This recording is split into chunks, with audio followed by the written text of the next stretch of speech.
I've been in therapy for like 10 years, and I think I'm done. Yeah, I think I'm spent, you know? I mean, I told my therapist this. He goes, well, you know, therapy's an ongoing process. I go, how ongoing?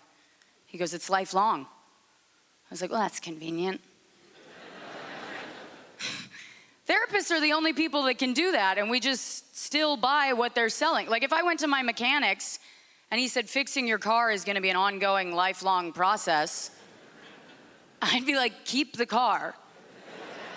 I'm gonna walk for the rest of my life. Yeah, I mean, I know there's faster ways to do it, like ayahuasca. But here's the thing with ayahuasca people. They're always like, it's 10 years of therapy in one night. I'm like, cool, that sounds like a f***ing nightmare. 10 years of therapy in one, they're like, yeah, you just take this drug with no off switch, you puke up your childhood and dive face first into your trauma. I'm like, well, don't tempt me with a good time. I'm like, calling that therapy is like calling suicide a nap.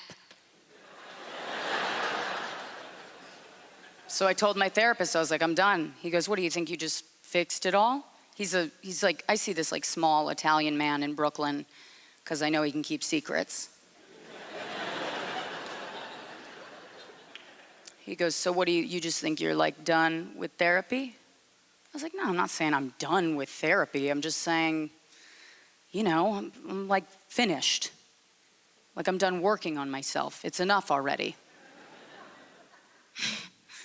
I'm like, you know, like when you start making cookies and then halfway through, you're like, this is just gonna be a weird cake.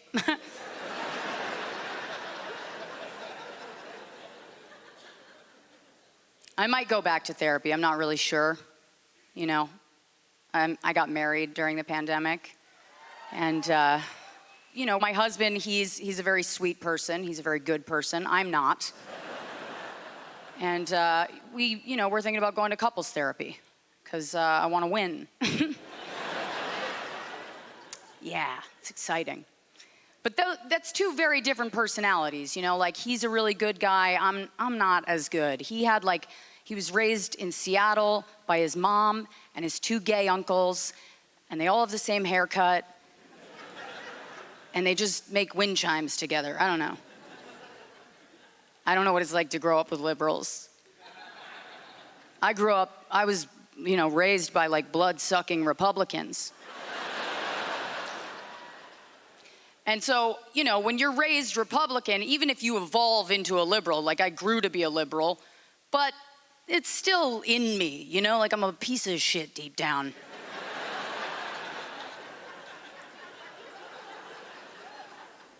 So we were in the car in rush hour traffic in New York City. And if you haven't been to New York City during rush hour, you just picture the last scene from Braveheart, okay?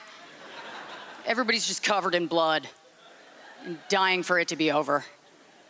And we see this homeless man, my husband would call him unhoused.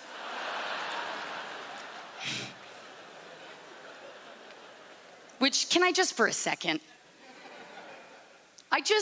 Here's the thing, is like, I know someone with a roof made that up.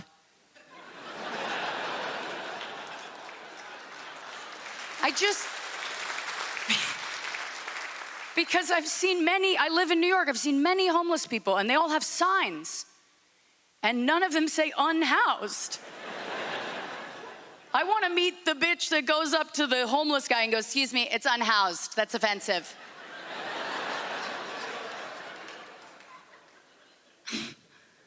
So my husband sees this homeless guy, he goes, we gotta help him, he's in trouble. I go, all right, well, are you running for mayor? Because it's rush hour. He goes, babe, we gotta help him. So he rushes over to help this man who's in the middle of a nap.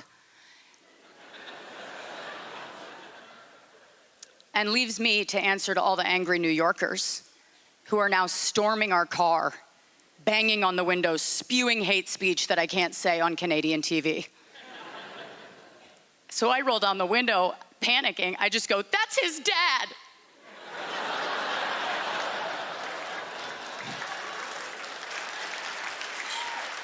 We just found his father. I just lied. That's Republican shit. You guys have been amazing. Thank you. Thank you so much.